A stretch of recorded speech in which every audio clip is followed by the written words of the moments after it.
All right, let's dive into this explainer today because we're investigating what I can really only describe as an absolute engineering heist. We're going to look at how developers essentially resurrected ancient number theory to tunnel directly under the rigid constraints of modern blockchains.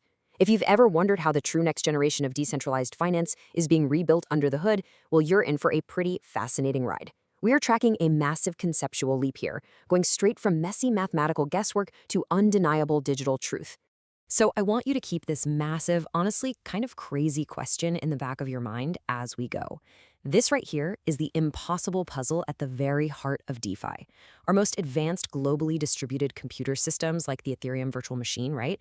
They fundamentally cannot process floating point math or continuous trigonometric functions natively.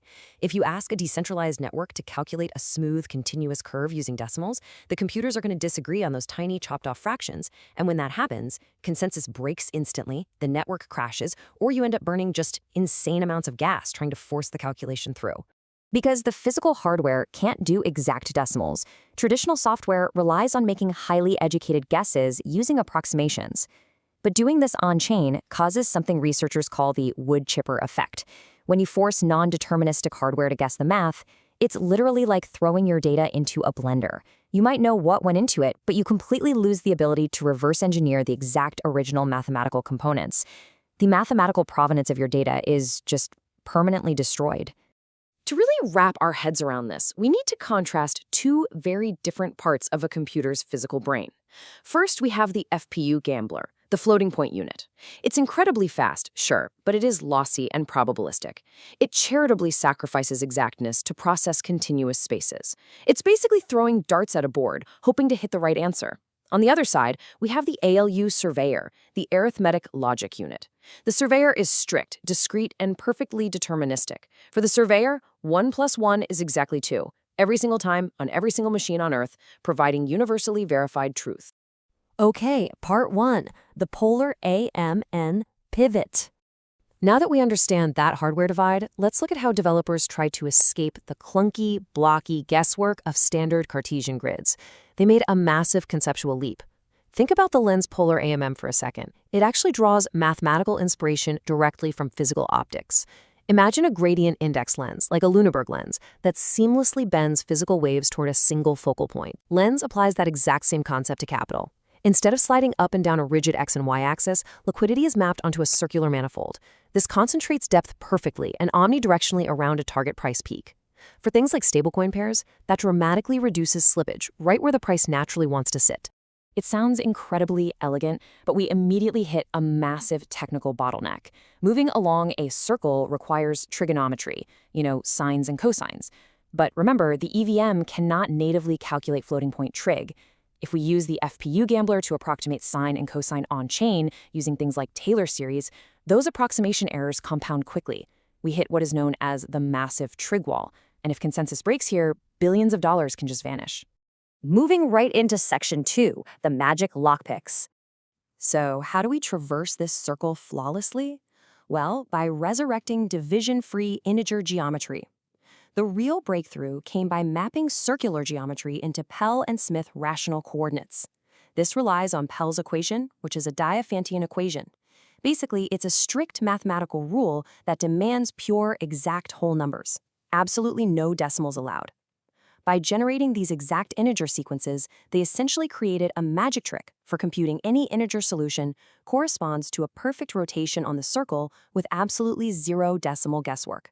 This all builds into an elegantly simple 3-step engine paradigm designed to straighten out messy curves. Step 1, through side A normalization, the system is permanently anchored so that A equals exactly 1.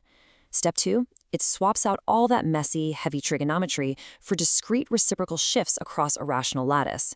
In step 3, it uses global remainder tracking, or GRT. Think of GRT as a mechanism that natively tracks the mathematical leftovers. It never, ever throws away the spare change. Every single tiny fraction is accounted for. And here's the real magic translation layer, Chebyshev polynomials. This is the key to converting infinite, messy trigonometry directly into exact, division-free integer arithmetic.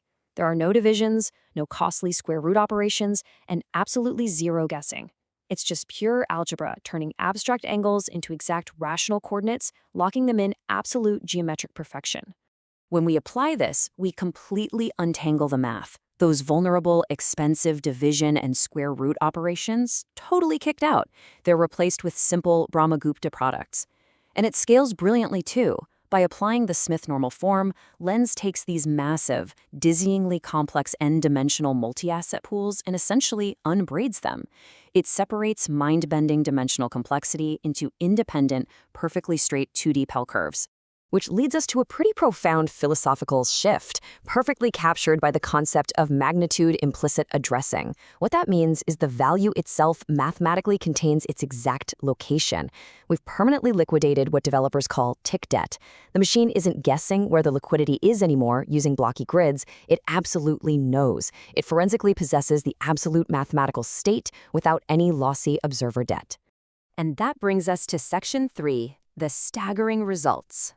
By perfectly aligning this beautiful software design with deterministic ALU hardware, the trig wall is completely shattered.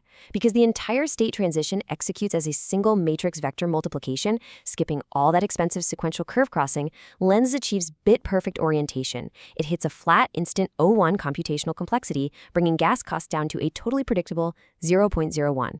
But listen, this isn't just some marginal iterative improvement. By completely replacing legacy floating point calculations with pure integer geometric rigor, this architecture yields a massive 74 times reduction in metabolic energy. We're talking about an absolute paradigm shift for decentralized networks here. When you get right down to the physical silicon, the energy required to perform one of these exact division-free coordinate rotations drops to an astonishingly microscopic 0.05 picojoules per operation. We have officially unblended the digital smoothie, stopped the data leak completely cold, and restored verifiable digital truth. We started with the messy, guessing FPU gambler, right? Throwing darts at curves. But by resurrecting ancient integer geometry, developers successfully tunneled past the limits of our most advanced networks. When we stop relying on the gambler and start building on the unyielding certainty of the ALU surveyor, we don't just optimize capital, we establish a flawless, deterministic foundation for the entire next era of digital physics. So I'll leave you with this final provocative thought. Now that this bridge is built and we finally possess absolute mathematical truth, what magnificent things will you choose to program it to do? Thanks for joining me on this explainer. Keep exploring, and I'll catch you next time.